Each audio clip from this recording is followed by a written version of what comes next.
बच्चों, विज्ञान के सेशन में मैं ऋचा सेठ, आपकी विज्ञान की टीचर, एक बार फिर से स्वागत करती हूँ। आज विद्यालय द्वारा आपको ये सेशंस देखने को मिल रहे हैं। हमारा जो आजकल पाठ चल रहा है वो है सजीव एवं उनका परिवेश। इस पाठ को आगे बढ़ाते हुए आज हम लोग बात करेंगे हमारे आसपास के जीवों के बारे में।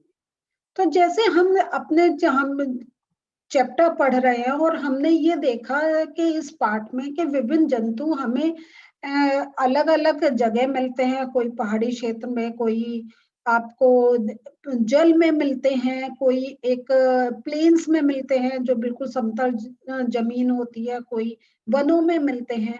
और हमने ये देखा कि जंतु के साथ पेड़ पौधे भी हमें विभिन्न इन सब स्थानों पर मिलते हैं। लेकिन हमने ये भी देखा कि ये जो विभिन्न स्थानों पर जो हमें जंतु मिलते हैं या पेड़ पौधे मिलते हैं, ये इनका जैसा वातावरण होता है उसके साथ उनका एक अनुकूलन हो जाता है। और वो उनका या तो त्वचा मोटी होती है, बाल ज्यादा होते हैं ठंड से बचने के लिए, या जैसे हमने पेड़ों में देखा था, पौधों में देखा था कि उनकी जो टहनियां होती हैं वो तिरछी होती हैं, जिससे जो बर्फ पड़ती है वो उस पर रुके नहीं और वो बहकर चली जाए नीचे। इस प्रकार से हमने देखा कि कहीं कुछ समानताएं भी हैं तो कहीं कुछ हमें विभिन्नताएं भी देखने को मिलती हैं। अब जब हमने इतना पढ़ लिया तो थोड़ी चीजें अब हम इनको देखते हैं कि जैसे जंगल में हमने पेड़ पौधे जंतु भी देखे, उसके साथ हमने मिट्टी पत्थर भी देखे थे। जल में भी अगर देखें तो हमें यही सब चीजें मिल रही हैं। हमें मिट्टी पत्थर भी मिलते हैं, जंतु भी मिलते हैं, पेड़ पौधे भी मिलते हैं। और घर में भी हमें ये विभिन्न वस्तुएं देखने को मिलती हैं। जैसे आपके घर में जीव भी होते हैं कि अगर आपने पाले हुए हैं, नहीं तो आपको मक्खी मच्छर आपको और कॉकरोच चूहे ये भी घर में बहुत घरों में देखने को मिलते हैं। और घर में बहुत से लोग अपना पेड़ पौधे भी लगाते हैं। शायद ही कोई घर होगा जहाँ पे एक दो पौधे ना ही हों। जनरली लोगों के घर में आपके तुलसी मनी प्लांट ये कॉमन से प्लांट्स रहते हैं। और इसके अलावा भी अगर देखें, ये तो कुछ उदाहरण मैं दे रही हूँ, लेकिन अगर उसके आप देखें तो इनके अलावा भी बहुत हमारी वस्तुएं हमारे चारों तरफ होती हैं। तो अब हम इन वस्तुएं, ये जो विभिन्न प्रकार की वस्तुएं हैं, या अगर हम कहें पेड़ पौधे, इनकी हम बात क्यों कर रहे हैं? आज का जो हमारा सेशन है तो इसके लिए बात कर रहे हैं कि अगर हमें इनसे यह पूछा जाए इनमें से कौन सजीव है कौन निर्जीव है, तो हम किस प्रकार उत्तर देंगे? हम किन चीजों को देखेंगे, किन के आधार हम बनाएंगे कि अगर हमें ये पॉइंट्स मिल रहे हैं, ये चीजें मिल रही हैं तो ये चीजें सजीव हैं, और ये चीजें नहीं मिल रही हैं या ये एक अलग टाइप की हमें एक गुण देखने को मिल रहा है तो ये निर्जीव है। ये किस आधार पर हम करते हैं? तो आप अभी जो मैंने उदाहरण दिए, आप उसमें बता सकते हैं कौन सजीव है कौन निर्जीव है? बिल्कुल, बिल्कुल बता सकते हैं। लेकिन क्या आपको वो सारे पॉइंट्स मालूम है कि किन किन आधार पे आप कहेंगे ये सजीव है ये निर्जीव है? लिस्ट बना सकते हैं? चलिए आप बनाइए, और फिर जब मैं जैसे जैसे आगे सेशन को बढ़ाऊंगी तब आप प्लीज चेक करिएगा कि जो आपने सोचा वो कहाँ तक आपने कितने पॉइंट सोच लिए थे और कोई बच गए थे। तो चलिए क्या करते हैं हम, आप लिस्ट बनाएं और उसके बाद आप जो मेरा सेशन है फिर देखें तो आप पॉज करके वो लिस्ट बना सकते हैं। और जब लिस्ट बनाने के बाद फिर अपनी बुक खोलिएगा और हम बुक साथ में उसको देखेंगे उसमें क्या क्या बता रखा है। तो बच्चों आप लोगों ने बुक खोल ली, लिस्ट भी बना ली होगी, तो अब हम लोग आगे चलते हैं और हम ये देखते हैं कि जैसे हमने जो पहले क्रियाकलाप करे थे, जो हमने चीजें देखी थी, उसमें हमने देखा था कि विभिन्न परिवेश में हमें विभिन्न वस्तुएं देखने को मिल रही थी। तो हमें और ये वस्तुएं मिल रही थी, हमें पौधे जंतु ये सब हमें मिल रहे थे, और हमने इनकी सूची भी हम एक बनाई थी, उनके बारे में समझा था। तो ये मैंने आपको एक इंट्रोडक्शन में बता दिया कि हमारे जैसे अलग अलग जगह अलग अलग पर्यावरण में हमें अलग अलग चीजें देखने को मिल रही।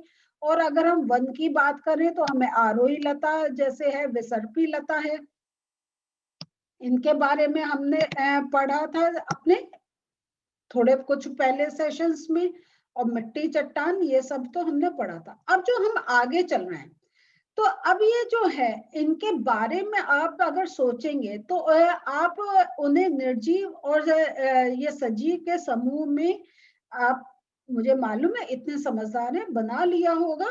लेकिन अगर हम जैसे अपने अगर घर में कुर्सी मेज की बात करें तो वो क्या रहेगा?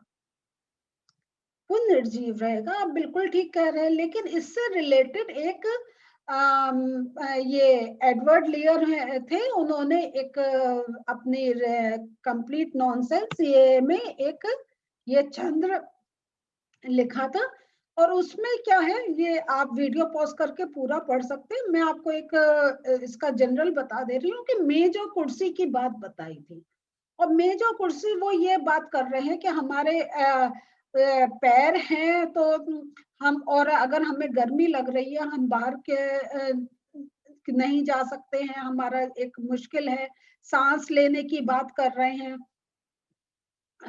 और वो जैसे आप ये लाइन देखिए, यहाँ पे कह रहे हैं प्रार्थना करो कि हम वायु ले सकें। तो वो अपने को कह रहे हैं हमारे पैर हैं लेकिन हम एक सजीव में नहीं आ रहे हैं, और जो सजीव जो क्रिया करते हैं वो हम नहीं कर पा रहे हैं।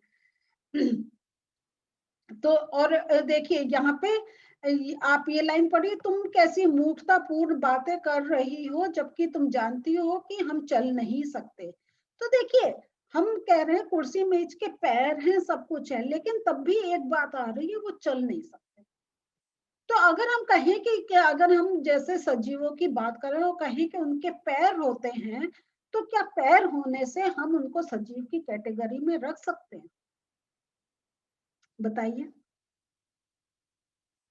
डिफिकल्ट होगा, है ना? अगर हम किसी चीज का कहें कि पैर हैं और हमसे बस ये पूछा जाए वो सजीव होगा या निर्जीव, तो हम एकदम उत्तर नहीं दे सकते। हमें ये रहेगा कि आप पहले हमें ये बताएं कि उसके और ये जो अभी हम पॉइंट्स डिस्कस करेंगे कि क्या वो ये चीजें शो करते हैं, क्या ऐसे ऐसे क्रियाकलाप करते हैं। अगर ये क्रियाकलाप करेंगे तब हम कहेंगे ये सजीव है या निर्जीव है। तो कौन से क्रियाकलाप की हम बात एक अपना कहें तो चेकलिस्ट में करेंगे, टिक करेंगे, तब हम कहेंगे ये सजीव है। उन्हीं क्रियाकलापों के बारे में हम अपने ये कुछ सेशंस में डिस्कस करेंगे। तो और ये अब जैसे आप जानते हैं कि हम अगर उसी मेज पत्थर इनकी बात कर रहे हैं तो ये सजीव नहीं है। और अगर हम मनुष्य, कुत्ता, बिल्ली के ऐसे एक गिलहरी, कीट इनकी बात करें तो हम इनको मानते हैं ये सजीव है। तो अब इनका ये हमें देखना है कि इनको हम के क्या क्या इनकी एक विशेषताएं हैं जिस पर हम ये बात कर सकते हैं। अब जैसे आपके बुक में ये उदाहरण दे रखा है कि कोई कार या बस ये चल सकती है, लेकिन फिर भी हम इसे निर्जीव कहते हैं। और जो जंतु और पौधे हैं वो अगर हम देखें, वो एक स्थान से दूसरे स्थान चल नहीं पाते हैं और हम उनको जीव की कैटेगरी में रखते हैं। ऐसा क्या ऐसे गुण हैं जो बस, कार नहीं दिखाते और पौधे दिखाते हैं कि हमने उनका सजीव और निर्जीव में विभाजित करा हुआ है? तो इसको समझने के लिए यहाँ देखते हैं, हम इसको समझने के लिए हम थोड़े से और उदाहरण लेते हैं। जैसे अगर हम बात करें तो बादल भी क्या है, वो भी आसमान में चलते दिखाई दे रहे हैं। तो अब ये, और हम बादलों को सजीवों का अगर कहें तो कैटेगरी में नहीं रखते हैं। तो यहाँ देख रहे हैं, देखिए अगर हम उदाहरण के बारे में सोचें तो अनेकों उदाहरण हमें मिलेंगे। लेकिन जो मुख्य जो एक चीज है उसका यह है कि अब हम ये कुछ देखते हैं कि कौन से लक्षण ऐसे हैं जिनको हमें जब सजीव और निर्जीव में एक डिफरेंशिएट करना है, तो कौन कौन से लक्षणों की हमें बात उनको बारे में अगर कहें तो एक एनालिसिस करनी होगी। तो सबसे पहला जो आज मैं लक्षण ले रही हूँ वो है, सभी सजीवों को भोजन की आवश्यकता होती है। अब इसके आगे देखिए प्रश्न चिन्ह है, क्या सभी सजीवों को भोजन की आवश्यकता होती है? अगर हमें इसका हम उदाहरण से समझेंगे और फिर देखेंगे कि अगर सजीव की बात कर रहे हैं तो वाकई उनको भोजन की आवश्यकता होती है। तो अब जैसे हम देखते हैं, अब हम कहते हैं भोजन हमारे लिए आवश्यक है, और ये जो हमने देखा, ये जो भोजन हमें मिलता है, ये हमें या तो दूसरे जंतुओं से मिलता है या हमें पेड़ पौधों से मिलता है। और जब हम पेड़ पौधों की बात कर रहे हैं तो हम ये भी जानते हैं कि जो पेड़ पौधे होते हैं वो प्रकाश संश्लेषण के द्वारा अपना भोजन स्वयं बनाते हैं। तो इसका, अगर वो अपना भोजन स्वयं बनाते, इसका अर्थ है कि जो पेड़ पौधे उनको भी भोजन की आवश्यकता है। ठीक है, तो हमने देखा जंतु वो पेड़ पौधों या दूसरे जंतुओं पर निर्भर है भोजन के लिए, और पेड़ पौधे अपना भी भोजन बनाते हैं।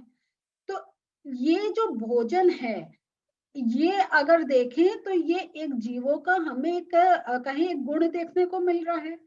अब प्रश्न ये उठता है कि ये जो भोजन है इसकी आवश्यकता क्यों होती है, क्यों हम कहते हैं सजीवों को भोजन की आवश्यकता होती है।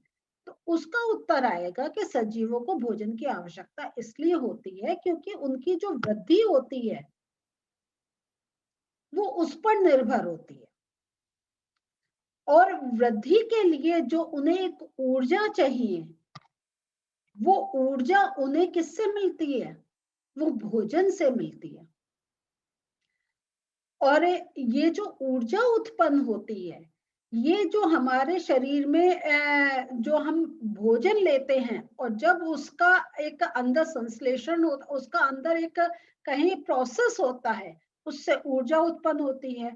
और ये जो ऊर्जा है ये जरूरी नहीं है कि हमें चलने, हमें काम करने, अगर हम कहीं एक्सटर्नल वे में सामने से खाली वो काम करने के लिए हमें ऊर्जा की आवश्यकता नहीं होती।